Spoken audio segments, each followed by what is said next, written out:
जहां नई मोदी कैबिनेट की पहली बैठक आज होने जा रही है। शाम को 5 बजे नई कैबिनेट की बैठक होगी। कैबिनेट की इस बैठक में सभी नए मंत्री शामिल होंगे। पीएम आवास योजना ग्रामीण का बजट बढ़ाया जा सकता है। 2 करोड़ नए घरों को हरी झंडी दी जा सकती है और राष्ट्रपति से संसद का सत्र बुलाने का आग्रह कैबिनेट की ओर से किया जा सकता है।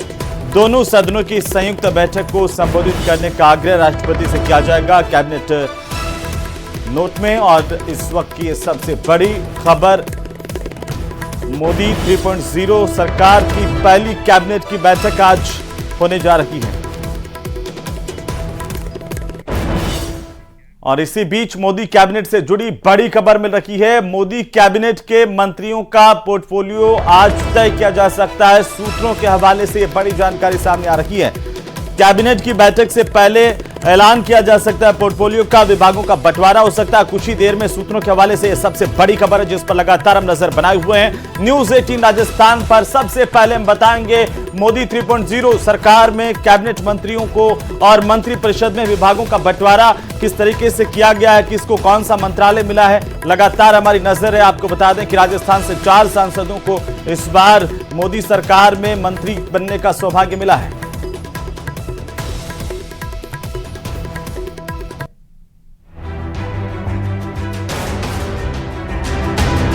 मैं नरेंद्र दामोदर दास मोदी सरकार 3.0 में राजस्थान का कद बढ़ गया है। प्रदेश के 4 मंत्रियों ने मंत्री पद की शपथ ली है।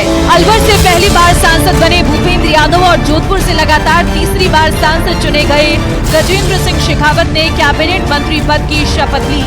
बीकानेर सांसद अर्जुन राम मेघवाल को एक बार फिर स्वतंत्र प्रभार मिला है, तो वहीं अजमेर सांसद भागीरथ चौधरी पहली बार राज्य मंत्री के तौर पर शपथ ली है।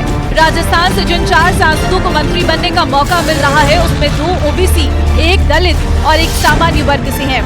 भूपेंद्र यादव और भागीरथ चौधरी ओबीसी वर्ग से आते हैं। भागीरथ जाट समुदाय से ताल्लुक रखते हैं। वहीं अर्जुन राम मेघवाल राजस्थान का प्रमुख दलित चेहरा है और गजेंद्र सिंह शेखावत राजपूत समाज से आते हैं। अब एक नजर डालते हैं मंत्रियों की प्रोफाइल पर। सबसे पहले बात गजेंद्र सिंह शेखावत की।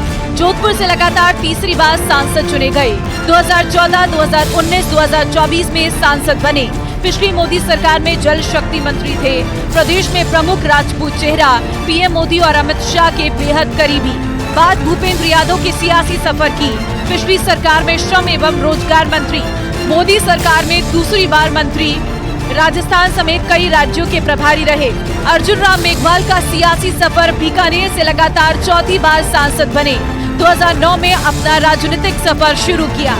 2009, 2014, 2019, 2024 में सांसद बने। प्रदेश में बीजेपी का प्रमुख दलित चेहरा है। पिछली सरकार में कई मंत्रालय की जिम्मेदारी संभाली। कलेक्टर के पद से इस्तीफा देकर बने सांसद। भागीरथ चौधरी का सियासी सफर, अजमेर से लगातार दूसरी बार सांसद बने। 2019, 2024 में सांसद चुने गए। 2003, 2013 में विधायक चुने गए थे। पर्यावरण समिति के अध्यक्ष की जिम्मेदारी भी संभाली। बता दें कि प्रदेश में इस बार पिछले लोकसभा चुनाव से 11 सीटें कम आई है। लोकसभा सांसदों की संख्या के हिसाब से इस बार राजस्थान से मंत्री बनने वाले सांसदों का प्रतिशत सबसे अधिक है। इस बार 14 में से 4 यानी 28.5% लोकसभा सांसद मोदी कैबिनेट का हिस्सा हैं। 2019 में राजस्थान से 25 में से सिर्फ 4 यानी 16% लोकसभा सांसद केंद्रीय मंत्री और लोकसभा अध्यक्ष के रूप में काम कर रहे थे, जबकि 2014 में 25 में से 5 यानी 20% लोकसभा सांसदों को केंद्रीय मंत्री बनने का मौका मिला था। Bureau report, news 18 Rajasthan.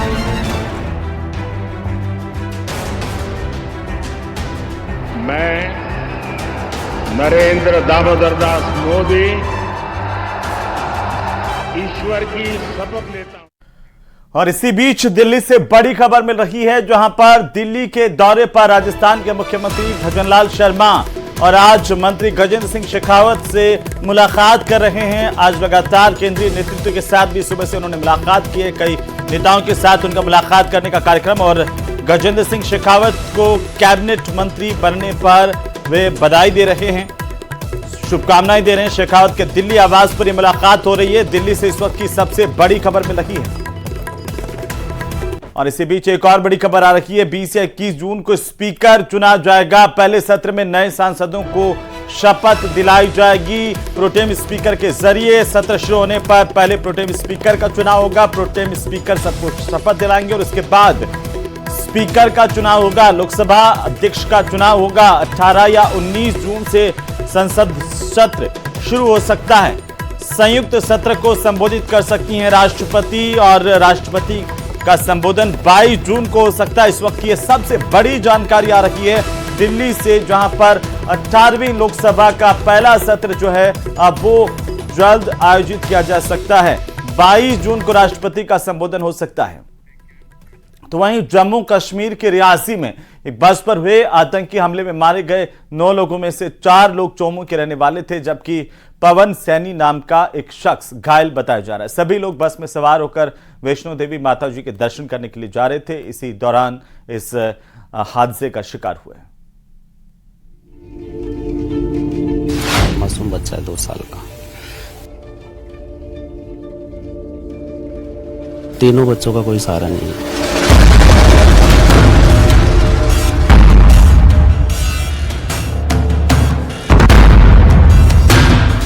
Reasi में आतंकी हमले के बाद चौमू में कोहराम। तीनों नाबालिग अभी एक 11th क्लास में और अभी फर्स्ट ईयर कंप्लीट किया, ग्रेजुएशन चल रही है और बच्ची बहुत छोटी है। पीछे संभालने वाला, शुद्ध लेने वाला कोई है नहीं। मरने वाले 9 लोगों में से 4 लोग चौमू के रहने वाले। जो भी वहाँ पे घूमने जाए, श्रद्धालु घूमने जाते हैं, उनके खिलाफ आतंकवाद के जो भी गतिविधियां हो रही है उनको रोका जाए।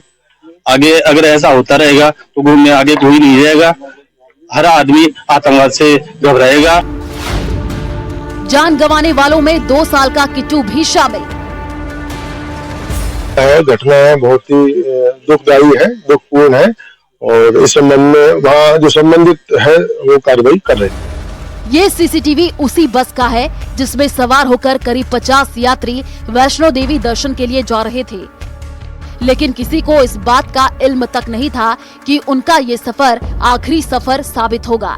वैष्णो देवी दर्शन के लिए जाने वाले लोगों में 5 लोग चौमू के पांचिया की ढाणी के रहने वाले थे। स्पॉट पे मिलिटेंट्स ने बस के ऊपर फायर किया। वो फायर करते ही driver loss control of the bus और फिर वो नीचे खाई में जाके बस गिरी। ये इंसिडेंट है पूरा। उसके बाद वो लोग यहाँ से फरार हो गए और जेएनके पुलिस साथ में सिविल लोकल सिविलियंस ने उनको रेस्क्यू करने में मदद की। सीएपीएफ और हमारी जेएनके पुलिस हम सब एक प्रॉपर एक टीम बना के ये पूरा एरिया कोम करते हुए इसी स्पॉट पे सारे मिले। आतंकी हमले में जान गंवाने वालों में 45 साल के राजू सैनी के अलावा उनकी पत्नी ममता सैनी शामिल हैं। इसके अलावा पूजा सैनी और उनका 2 साल का बेटा किट्टू भी शामिल है। हालांकि पवन सैनी को हमले में घायल बताया जा रहा है, क्योंकि परिवार का कहना है कि उनकी पवन से फोन पर बात हुई है। लेकिन पहले से इंतजार में घात लगाकर बैठे हुए 2 नकाबपोश आतंकियों ने, जो कि पाकिस्तान के बताए गए हैं, हमारे सूत्र जानकारी दे कि पाकिस्तान से संबंधित ये आतंकी थे जिन्होंने इस काराना हरकत को अंजाम दिया। हमले के बाद चौमू में मातम पसरा हुआ है। सीएमओ स्तर पर जम्मू कश्मीर और गृह मंत्रालय से बातचीत हो रही है।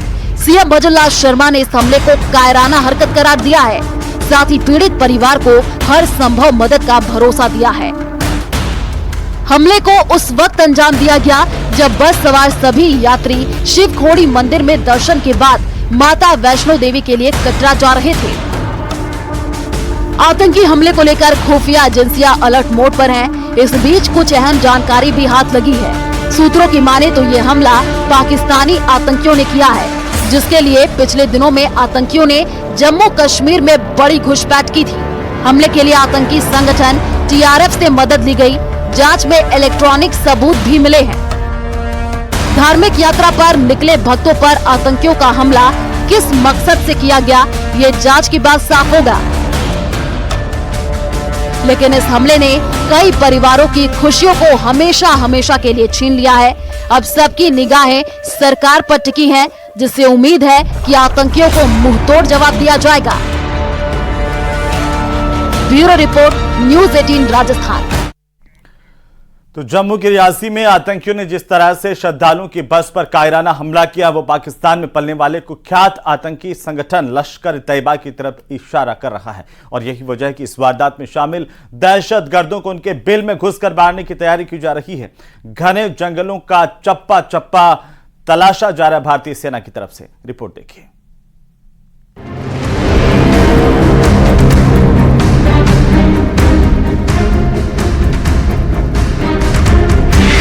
जंगलों के बीच सबसे बड़ा तलाशी अभियान। लश्कर के दरिंदों को तलाशने में जुटी टीम। ड्रोन से तलाशी, कब तक छिपेंगे आतंकी। जम्मू कश्मीर के रियासी में जिस जगह पर आतंकियों ने वारदात को अंजाम दिया है, वहां सैकड़ों किलोमीटर के एरिया में विशाल जंगल है और अब इसी जंगल के चप्पे चप्पे को तलाशने के लिए ड्रोन का सहारा लिया जा रहा है। जम्मू कश्मीर पुलिस के जवान जो है वो इस समय घने जंगलों में जो है वो किस तरीके से आतंकी घात लगा करके छुपे होंगे वो ढूंढने की एक कोशिश कर रहे हैं। ये ड्रोन जो है वो काफ़ी ज़्यादा इस समय लाभदायक साबित हो रहा है सुरक्षा एजेंसीज के लिए। ये सुरक्षा एजेंसीज लगातार जो है वो जिस एरिया में आतंकियों ने जो था वो हमला किया था, जिस मोड़ पर हमला किया था, उसी पूरे एरिया को जो है इस समय जाँच रहे हैं। ये जो इलाका आपको मेरे विजय दिखाने की कोशिश कर रहे हैं, ये इलाका जो है वो रनसू कंडा का इलाका है, जहाँ पर ये आतंकी वारदात को कल शाम को जो है वो आतंकियों की तरफ से अंजाम दिया गया था। जानकारी के मुताबिक जिस पैटर्न पर यह हमला अंजाम दिया गया वो लश्कर के सहयोगी संगठनों की ओर इशारा कर रहा है। आशंका जताई जा रही है कि इस वारदात को नकाबपोश हमलावरों ने अंजाम दिया था, जिनकी तादाद 3 से 4 की हो सकती है, लेकिन उन्हें इन घने और विशाल जंगलों में ढूंढना रेत में सुई ढूंढने जैसा है। इसलिए हाईटेक तकनीक के जरिए सुराग तक पहुंचने की कोशिश हो रही है। त्रिनेत्र अल्ट्रा ड्रोन भी इसी तलाशी अभियान में लगाया गया है। जिन कायर आतंकियों ने कल श्रद्धालुओं की बड़ी बस के ऊपर हमला किया था, उन आतंकियों को ढूंढने के लिए इस समय जो है वो सुरक्षा बल ड्रोन की मदद ले रहे हैं। ये साफ तौर पर आप तस्वीरों के जरिए देख सकते हैं। ये ड्रोन जो है वो जंगलों की तरफ जो है वो भेजा जा रहा है और बड़े पैमाने पर जो है वो इस समय सर्च ऑपरेशन जो है वो चल रहा है। जम्मू कश्मीर पुलिस के साथ साथ जो है वो भारतीय सेना के जवान जो है वो पूरे इलाके को खंगालने की जो है वो कोशिश में है और ये इलाका जो है वो कहीं ना कहीं इस समय जो है वो सुरक्षा बलों की घेरे में जो है वो है। और ये जंगल जो आप घना देख सकते हैं, ये काफी ज्यादा बियाबान जंगल है। उधर NIA यानी नेशनल इन्वेस्टिगेशन एजेंसी भी इस आतंकी हमले को लेकर एक्टिव हो गई है। NIA में SP लेवल के अधिकारी वारदात की तफ्तीश में जुट गए हैं। फॉरेंसिक टीम के जरिए सबूतों का पता लगाए जाने की कोशिश हो रही है।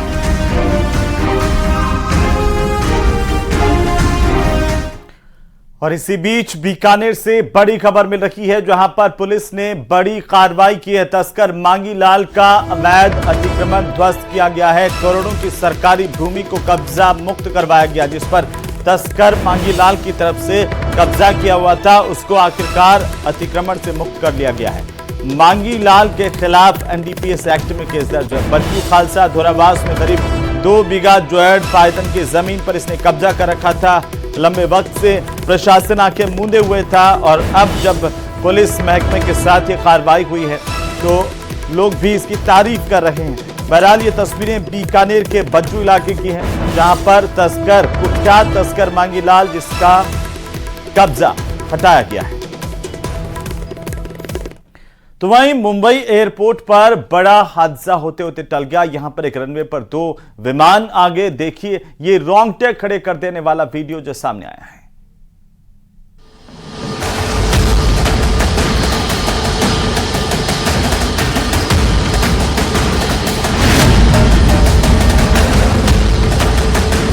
मुंबई एयरपोर्ट पर रनवे पर बहुत बड़ा हादसा होते होते बच गया। 13 सेकंड का ये वीडियो डर पैदा करने वाला है। शायद ही आपने पहले ऐसा कुछ देखा होगा। सिर्फ 10 सेकंड के अंदर 2 विमान टकराते टकराते बच गए। करीब 240 किलोमीटर प्रति घंटे की रफ्तार से दौड़ रहे 2 विमान अचानक ही एक ही रनवे पर आ गए। दोनों विमान आपस में टकराते इससे पहले एक विमान हवा में उड़ान भर गया और चंद सेकंड के फासले के चलते सैकड़ों मुसाफिरों की जिंदगी बच गई। ये घटना मुंबई एयरपोर्ट पर शनिवार सुबह करीब 6 बजे की है। घटना के बाद संज्ञान में आने पर director general of civil aviation ने पूरे मामले की जांच शुरू कर दी है। हम आपको बताते हैं आखिर 13 सेकंड में रनवे पर हुआ क्या था। दरअसल मुंबई एयरपोर्ट से त्रिवेंद्रम के लिए एयर इंडिया की फ्लाइट AI-657 रनवे से टेक ऑफ करने वाली ही थी, लेकिन इससे पहले ही फ्लाइट टेक ऑफ करती इंदौर से मुंबई पहुंची इंडिगो की फ्लाइट 6E5053 रनवे पर लैंड कर गई। कुछ सेकंड के लिए दोनों एयरक्राफ्ट आगे पीछे एक ही रनवे पर थे। दोनों एयरक्राफ्ट एक दूसरे से सिर्फ चंद सेकंड की दूरी पर थे। दोनों की फ्लाइट की रफ्तार बेहद ही तेज थी। चंद सेकंड में भयंकर हादसा हो सकता था। इससे पहले कि कोई दुर्घटना होती, एयर इंडिया का एयरक्राफ्ट टेक ऑफ कर गया और एक बड़ा हादसा चंद सेकंड में टल गया। अब मामले की जांच शुरू हो गई है और 3 पहलुओं से जांच हो रही है। पहला, एयर इंडिया के पायलट ने टेक ऑफ में देरी की। दूसरा, इंडिगो के पायलट ने लैंडिंग में जल्दबाजी की। तीसरा, एयर ट्रैफिक कंट्रोल से दोनों पायलट के बीच लैंडिंग टेक ऑफ के समय अंतराल की गणना करने में चूक हो गई। अब इन तीनों में असल चूक किससे हुई है, इसका सच DGCA की जांच रिपोर्ट सामने आने के बाद ही हो सकेगा। फिलहाल DGCA ने दोनों पायलट और ATC के बीच हुए बातचीत को अपने कब्जे में ले लिया है। एविएशन एक्सपर्ट का कहना है एक ही रनवे से विमानों की लैंडिंग और टेक ऑफ कराना एक सामान्य प्रैक्टिस है, लेकिन दोनों विमानों के बीच समय का पर्याप्त अंतर रखा जाता है। जैसे ही एक विमान उड़ान भरता है, उसके बाद ही दूसरा विमान टच डाउन करता है। मुंबई एयरपोर्ट पर ये वक्त करीब 45 सेकंड का होता है, लेकिन इस बार रनवे पर जो हुआ वो बड़ी चूक थी। अब इसकी जांच से सच सामने आएगा कि गलती आखिर किसकी है। Bureau report, news 18। और इसी बीच दिल्ली से बड़ी खबर मिल रही है, जहां पर दिल्ली के दौरे पर मुख्यमंत्री भजनलाल शर्मा और यहां पर मोदी सरकार के मंत्री गजेंद्र सिंह शेखावत से मुलाकात करने के लिए पहुंचे हुए हैं। शेखावत को कैबिनेट मंत्री बनने पर शुभकामनाएं दी गई हैं। शेखावत के दिल्ली आवास पर यह मुलाकात इस वक्त हो रही है। ये दिल्ली से सबसे बड़ी खबर और तस्वीरें आपकी टीवी स्क्रीन पर है। भजनलाल शर्मा जब गजेंद्र सिंह शेखावत के आवास पर पहुंचे तो गुलदस्ता भेंट कर उनको शुभकामनाएं दी और इस दौरान गजेंद्र सिंह शेखावत ने सीएम भजनलाल शर्मा को महाराणा प्रताप की प्रतिमा जो है एक वो स्टेचू वो भी भेंट किया और दोनों ने एक दूसरे से काफी देर तक बातचीत की है। बड़ी जानकारी इस वक्त की और ये एक्सक्लूसिव तस्वीरें दिल्ली से मिल रही हैं। दोनों की मुलाकात की एक्सक्लूसिव तस्वीरें आपकी टीवी स्क्रीन पर। इस वक्त की सबसे बड़ी खबर, राजस्थान के मुख्यमंत्री भजनलाल शर्मा दिल्ली के दौरे पर हैं और लगातार जो है केंद्रीय नेतृत्व से मुलाकात कर और इसी कड़ी में वे गजेंद्र सिंह शेखावत के आवास पर पहुंचे, उन्हें शुभकामनाएं दी मंत्री बनने पर, जिसकी एक्सक्लूसिव तस्वीरें सबसे पहले सबसे तेज न्यूज़ 18 राजस्थान पर आप देख पा रहे हैं। तो वहीं 7 राज्यों में विधानसभा उपचुनाव की तारीखों का ऐलान कर दिया गया है। 13 विधानसभा सीटों पर उपचुनाव का ऐलान हुआ, जिसमें 10 जुलाई को मतदान और 13 जुलाई को नतीजे घोषित किए जाएंगे। हिमाचल प्रदेश की नालागढ़ हमीरपुर सीट पर उपचुनाव का ऐलान हुआ है, तो पंजाब की जालंधर पश्चिम सीट पर भी उपचुनाव का ऐलान कर दिया गया है। बिहार की रुपौली विधानसभा सीट पर भी उपचुनाव होगा। पंजाब की जालंधर पश्चिम सीट पर उपचुनाव होना है, इसे लेकर के उपचुनाव का ऐलान कर दिया गया है। विधानसभा उपचुनाव की तारीखों का ऐलान हुआ है। 7 राज्यों में विधानसभा उपचुनाव की तारीखों का ऐलान किया गया है। यह बड़ी खबर है, इस वक्त की बड़ी और अहम जानकारी आपको बता दें। 7 राज्यों में विधानसभा उपचुनाव की तारीखों का ऐलान किया गया है। बड़ी जानकारी है इस वक्त की। 10 जुलाई को मतदान होगा। 13 विधानसभा सीटों पर उपचुनाव का ऐलान हुआ। कुल मिलाकर के 10 जुलाई को मतदान, 13 जुलाई को नतीजे घोषित किए जाएंगे। अगले महीने ये पूरी प्रक्रिया होगी। 10 जुलाई को वोट डाले जाएंगे, 13 जुलाई को नतीजे घोषित होंगे, जिसमें 7 राज्यों में विधानसभा उपचुनाव की तारीखों का ऐलान कर दिया गया है।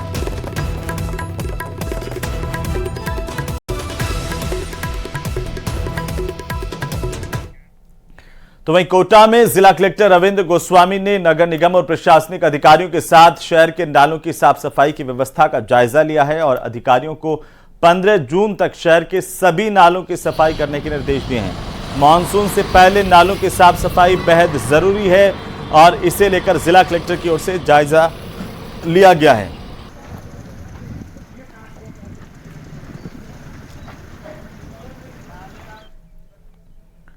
मानसून दस्तक देने की दहलीज पर खड़ा है, लेकिन कोटा के नाले अभी तक साफ नहीं हुए हैं। शेड्यूल के मुताबिक ये नाले 9 जून तक साफ हो जाने थे, लेकिन अब तक भी कोटा शहर में दर्जनों नाले ऐसे हैं जिनकी सफाई नहीं हुई है। हर बार जब बारिश आती है, ज़्यादा बारिश के चलते कई इलाकों में जलभराव जैसे हालात बनते हैं, कई इलाकों में पानी भर जाता है। वजह यही कि नालों की साफ सफाई नगर निगम की तरफ से सही समय पर नहीं की जाती। जब जलभराव होता है तब हालात सामने निकल करके आते हैं। इसी तरह के हालात बने हुए हैं। फिलहाल एक नाले पर हम खड़े हैं, लेकिन हालात जो है वो चिंताजनक है, क्योंकि नालों की साफ सफाई नहीं हुई है और ऐसे में पानी का फ्लो नहीं बन पाता, पानी भरने लगता है। और अब जाकर के जब मानसून आने वाला है तो एक डेडलाइन तय की गई है कोटा जिला कलेक्टर की तरफ से कि 15 जून तक कोटा शहर के सभी नालों को साफ किया जाए। मैं 6 दिन बचे हैं और ऐसे में 6 दिन के अंदर सभी काम पूरे हो पाना, सभी नालों की साफ सफाई हो पाना नामुमकिन लगता है। लेकिन अब ऐन मोमेंट पर आकर के जिला प्रशासन एक्टिव मोड में आया है। नगर निगम, जिसका शेड्यूल पहले से तय था कि कोटा शहर के उत्तर और दक्षिण नगर निगम में जितने भी नाले हैं उन सब की साफ सफाई 9 जून तक कर ली जाएगी, करवा दी जाएगी, लेकिन नहीं करवाई गई तय समय पर। अब ऐसे में बड़े पैमाने पर कोटा शहर के अंदर ऐसे नाले हैं जिनमें साफ सफाई का काम नहीं हुआ है, जहां पर अब काम शुरू होगा। और जिला कलेक्टर की गाइडलाइन के जो दिशा निर्देश दिए गए हैं उसके मुताबिक 15 जून तक सभी नालों की साफ सफाई की जानी है। ऐसे में अब देखना ये होगा कि 6 दिन में कोटा शहर के सभी नाले कैसे साफ होते हैं, ताकि बारिश में जो जलभराव जैसे हालात बनते हैं, इलाकों में बाढ़ जैसे हालात बन जाते हैं, कई इलाके जलमग्न हो जाते हैं, वो ना हो और लोगों को बड़ी परेशानी से दो चार ना होना पड़े। हिमांशु मित्तल, न्यूज़ 18 कोटा। और इसी